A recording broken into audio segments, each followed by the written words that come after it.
Ladies and gentlemen, I'm taking the opportunity as Vice Chancellor of this university, the University of Guyana, to clarify the air on a variety of things that have been in the public domain in the last week or two.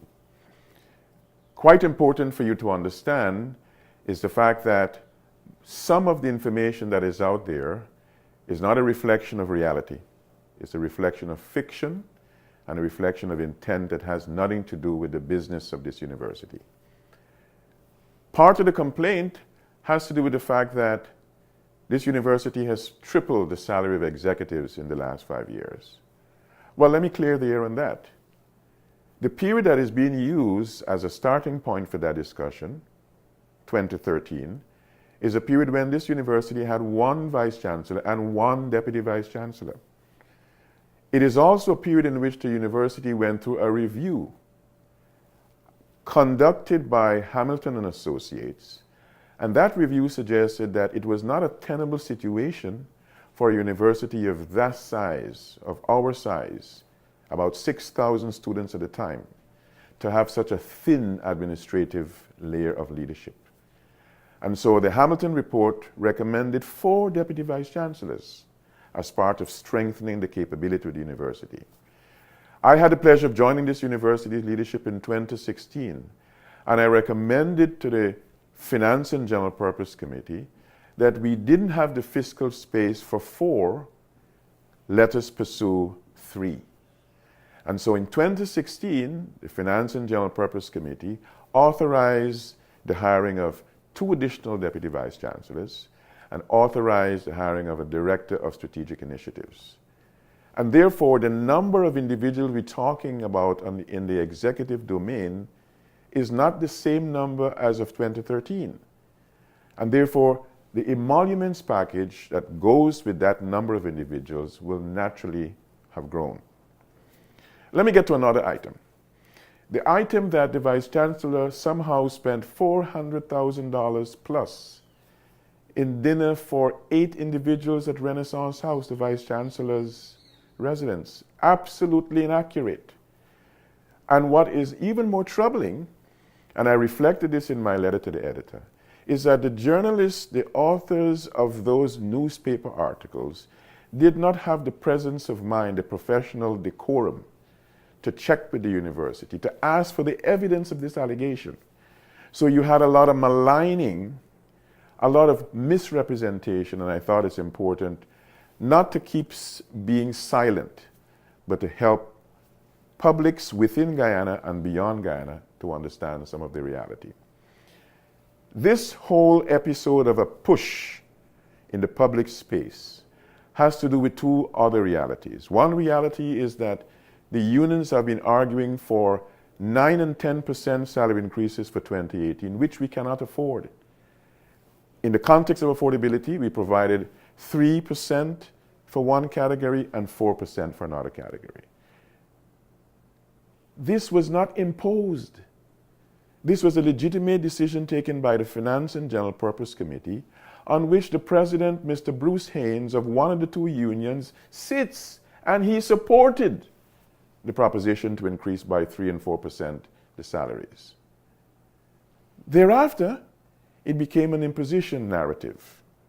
Thereafter, it became a narrative of the Vice Chancellor is wasting money on lectures and parties, monies that could be used for salaries for staff. Here's another reality.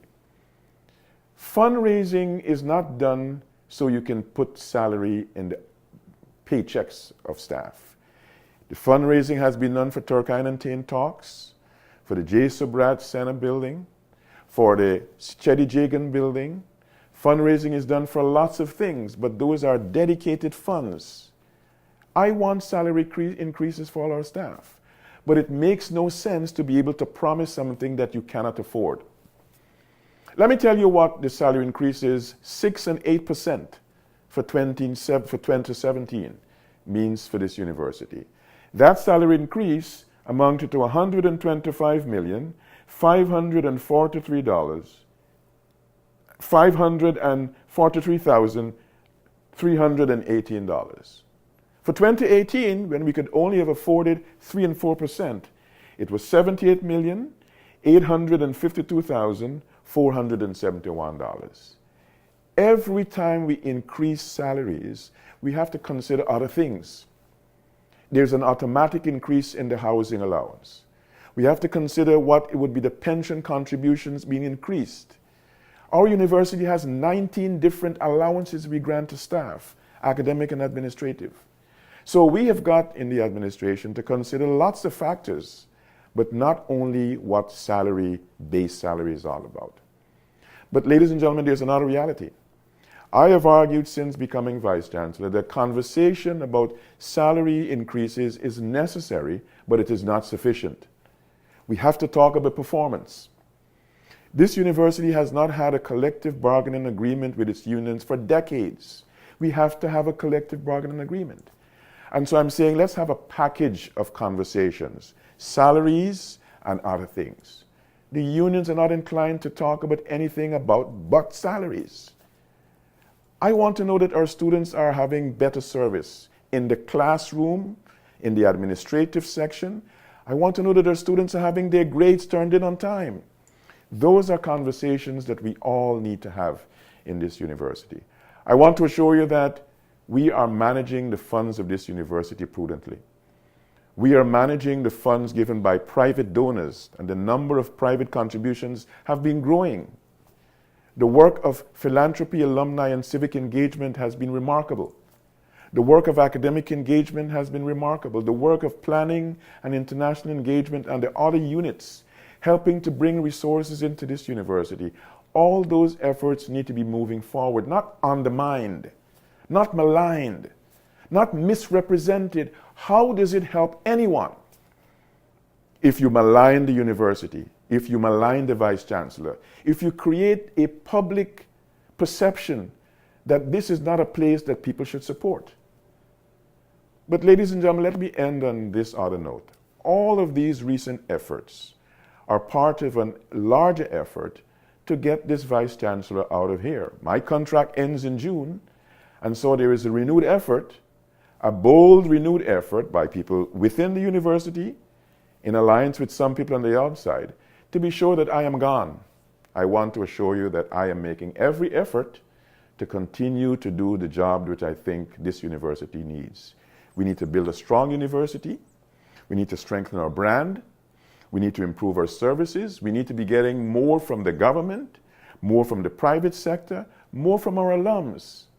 How would you feel as an alum when you're asked to contribute and then the stain on your alma mater is not only within Guyana, but it is also outside of Guyana? I want to thank you for your continued support of this university.